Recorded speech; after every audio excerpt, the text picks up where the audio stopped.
Bonjour tout le monde, j'espère que vous allez bien. On se retrouve aujourd'hui pour une nouvelle vidéo. Cette fois-ci, je vous propose de faire une carte d'anniversaire. Donc là, comme vous pouvez le voir, j'utilise la planche de tampon papillon de chez Action, qui coûte 79 centimes.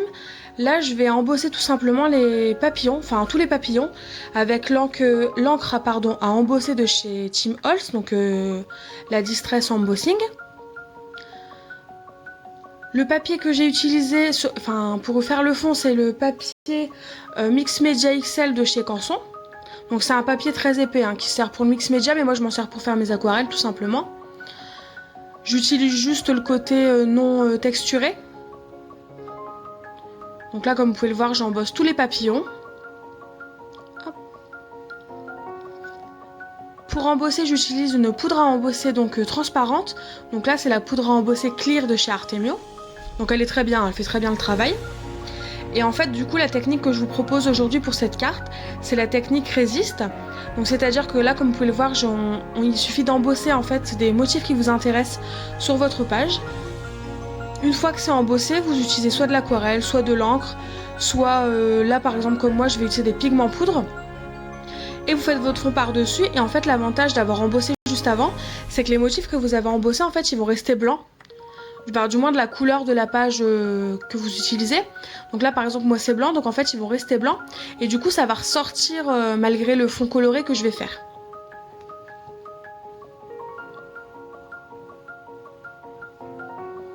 Du coup n'hésitez pas à me dire si vous connaissez cette technique là.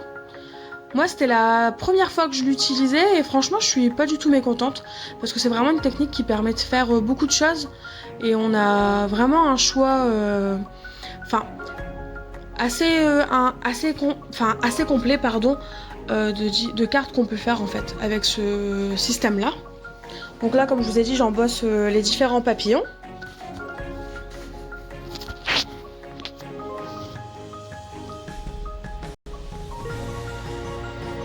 Donc à chaque fois avec mon pistolet à chaleur je donne un petit coup de chaleur sur le dos parce que ça me permet au moins que ma page ne soit pas trop gondolée. Parce que même si c'est un papier adapté à l'utilisation d'eau, il y a tendance quand même à gondoler un petit peu. Mais vous verrez par la suite, ça va très vite et... Enfin, ça va très vite à remettre en place. Donc là, j'utilise l'encre Distress Oxide. Alors, je vais vous donner le nom parce que je n'ai plus de tête. C'est la Seedless Preserve. Donc en fait, c'est un violet rose... un violet rose fuchsia. C'est vraiment une très jolie couleur. Donc là, je l'ai tamponné sur ma plaque de verre. J'ai rajouté de l'eau, puis après j'appuie avec la feuille. Et là, comme vous pouvez le voir, ce que je fais, c'est que j'utilise des pigments poudre. Donc c'est les infusions de chez Paper Artsy. Donc il y a le violetta, donc c'est la première couleur que j'ai utilisée. Et là, la couleur que je viens d'utiliser, qui est un peu plus dans les tons roses, c'est la Black Currant. Bon, du coup, je suis désolée, derrière, vous pouvez voir mon chien qui se balade dans mon atelier. Donc vous voyez que j'ai utilisé plusieurs techniques. La première, c'est que j'ai mis de l'eau, puis j'ai mis les pigments poudre, mais finalement, j'avais pas le résultat que je voulais. Donc du coup, ce que j'ai fait, c'est que là, j'ai mis le pigment poudre et j'ajoute de l'eau. Et ensuite, je joue tout simplement avec les couleurs. Vous allez voir que pour l'instant, ça me plaît pas forcément, donc du coup, je tamponne un maximum de l'eau et du pigment, et je vais recommencer pour arriver à la couleur et le fond que je souhaite. Donc c'est vrai que pour le coup, j'ai eu ma plaque de verre il y a quelques mois déjà, mais je suis vraiment contente, c'était vraiment un super investissement parce que pour les personnes qui font de la patouille comme moi, c'est vrai que c'est super pratique, au moins si ça déborde, vous n'avez plus qu'à passer un coup de chiffon, vous séchez, puis hop, c'est reparti, vous pouvez faire une création derrière. Donc c'est vraiment un gros point positif.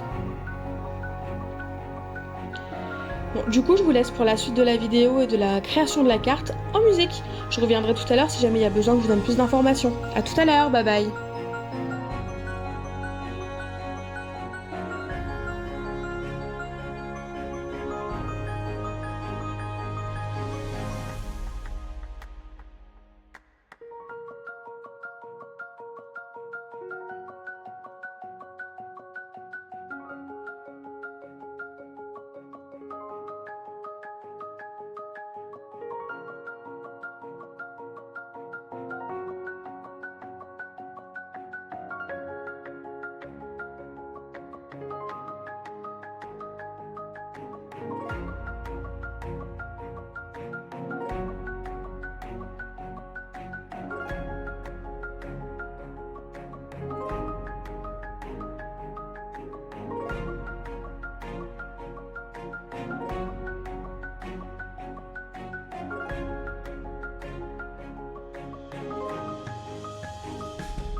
Du coup, comme vous avez pu le voir sur la vidéo, mes cartes vont faire 10 de large sur 13 cm de hauteur. Donc du coup, je coupe environ mon fond de page à 9,8 sur 13, non, 9,8 pardon. Sur 13,8, c'est ça, oui, ça fait 10 sur 14 la carte, pardon, excusez-moi. Donc là voilà, je coupe de façon à ce que ça, jusqu'à ce que ça me plaise.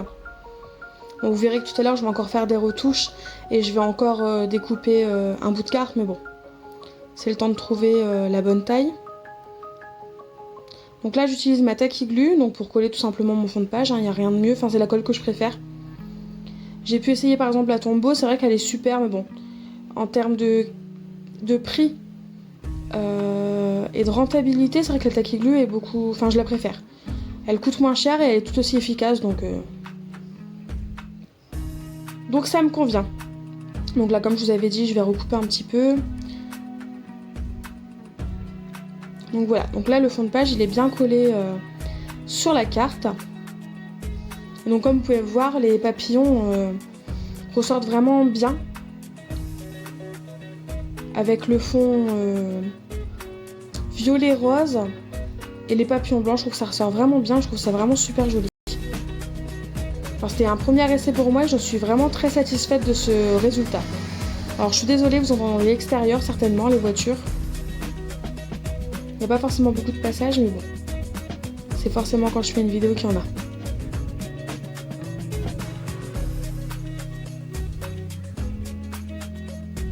Donc là, vous pouvez, comme vous pouvez le voir, j'ai une grosse caisse avec plein de tampons.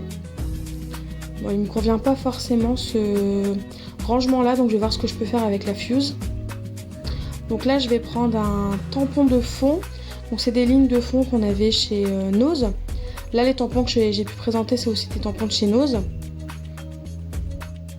Studio Light, si je ne me trompe pas. Et les petits montés sur mousse, c'est Studio G. Donc pour tamponner, j'utilise ma Versafine Onyx Black. Mais le petit pad là que j'ai utilisé finalement me convient pas vraiment. Parce qu'il n'y a pas, enfin, il n'est plus assez pigmenté. Donc du coup, ça ne rend pas aussi bien que ce que je voulais. Mais bon, c'est pas grave, ça donne un petit effet usé et qui est quand même plaisant.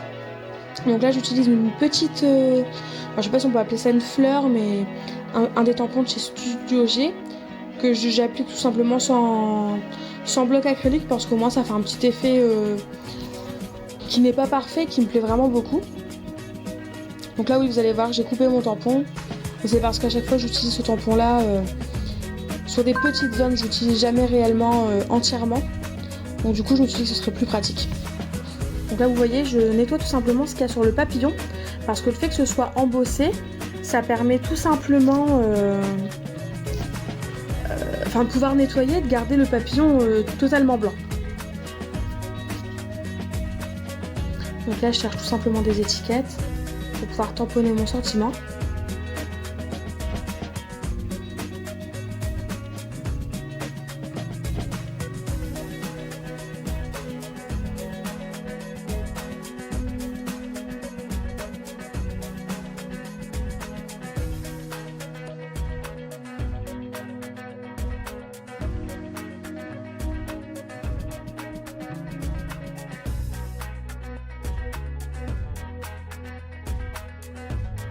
Donc pour celles qui se poseraient la question, je nettoie mes tampons avec de l'eau écarlate.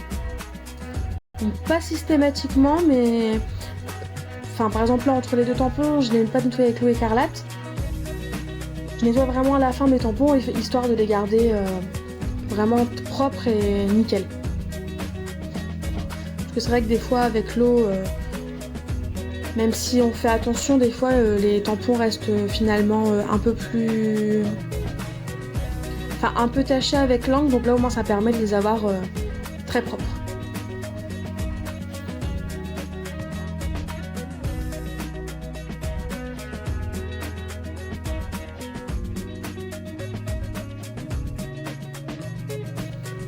Du coup là j'ajoute un petit morceau de chewing, juste parce que je trouvais que ça manquait un petit peu de volume, comment dire, ça manquait un peu de perspective, il manquait un petit quelque chose, donc c'est pour ça que j'ai mis de la chewing, étant donné que comment dire, que le fond est déjà très chargé, je voulais pas forcément charger encore plus en embellissement. Là par exemple vous voyez que je cherche dans mes napperons, mais finalement je vais pas du tout en mettre, parce que justement je trouve que ça cache vraiment le fond, qui est, que je trouve vraiment très joli comme ça.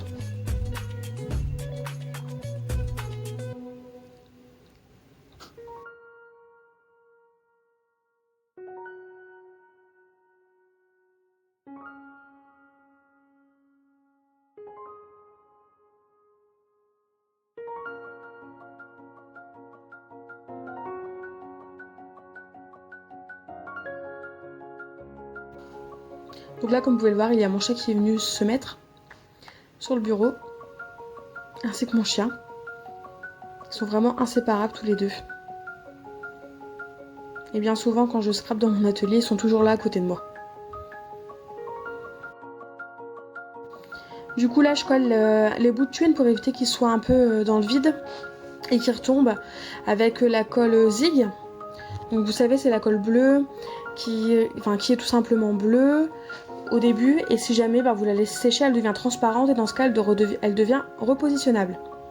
Donc là j'utilise ma peinture d'Illusion, la blanche, la White Snow je crois, et tout simplement pour faire des petites taches blanches pour ajouter un petit côté effet patouille sur la carte.